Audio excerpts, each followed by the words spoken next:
5 years Shanmugam. இப்ப பார்க்க போற கதை வந்து சந்தோஷ். சந்தோஷ பொறுத்தவர ஒரு போலீஸ் லேடி சரிங்களா? அவங்க வந்து சப் இன்ஸ்பெக்டரா கான்ஸ்டபிளா இருப்பாங்க. அவங்களுக்கு வந்து கல்யாணம் ஆகும். கல்யாண வாழ்க்கையில விருப்பம் இருக்காது.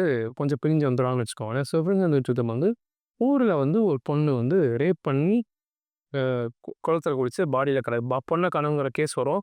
யாருமே எடுக்கவே மாட்டாங்க. எங்கேயோ ஓடி போயிருக்கும் வந்துருனோனே, இந்த பொண்ணு வந்து நேரா விசாரிக்கிறேன்னு சொல்ல, அந்த பொண்ணு விஷயத்த பெருசாகி அந்த கம்ப்ளைண்ட் எழுதி வாங்கிரும். சரிங்களா? எழுதி வாங்குனதுக்கப்புறம் அந்த பொண்ண தேடி போம்போது, பொண்ணோட பாடி வந்து ஒரு கிணத்துலேருந்து கிடைக்கும். ஸோ அங்கேருந்து அந்த பொண்ண கொண்டு போலான்னு பார்த்தா, ஒரு வண்டி கூட வந்திருக்காது. இந்த பொண்ணே வேற வழி இல்லாம மடியில படுக்க வச்சு கொண்டு போய் போஸ்ட்மார்ட்டத்த குடுத்து, அந்த போஸ்ட்மார்ட்டத்துல ஆகும்போது ரேப்புன்னு தெரிய வரும். இந்த பொண்ணு யார் ரேப் பண்ண கண்டுபிடிக்கும்போது பார்க்கும்போது, சுப்பீரியர் வந்து ஒரு லேடி ஆஃபீஸரா இருக்கும். அந்த பொண்ணு வந்து அந்த லேடி வந்து என்ன பண்ணும்னா, ஒரு முஸ்லீம் பையன புடிச்சு, இவன் தான் ரேப் பண்ணியிருக்கான். இவன் தான் ஃபோன் பண்ணி பேசியிருக்கான் அந்த பிள்ளைக்கு அடிக்கடின்னு சொல்ட்டு, அவன புடிச்சு தூக்கி அவன அடிச்சதுல அவன் இறந்துருவான். இறந்த அவன தூக்குல தொங்க விட்டுரும். சரிங்களா? இது ஒரு கொஞ்சம் கொடூரமா இருக்கும். அ இங்கேருந்து வந்து அ யார் நல்லவங்க? யாரு கெட்டவங்க? எதனால இந்த பொண்ணு யார கொன்னா? அப்படிங்கிற மாரி அது ஒரு வேர்ல்டுக்குள்ள போகும்.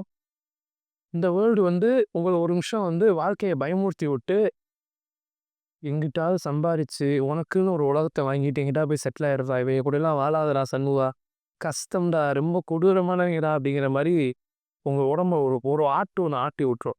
ஸோ அந்த மாரியான ஒரு படம். ஸோ பாருங்க, நல்லா இருக்கும் படம். சான்ஸ் மிஸ் பண்ணாம பாருங்க. இதே மாரி நல்ல வீடியோ வந்து பார்க்குற வரைக்கும், டாடா பாய்.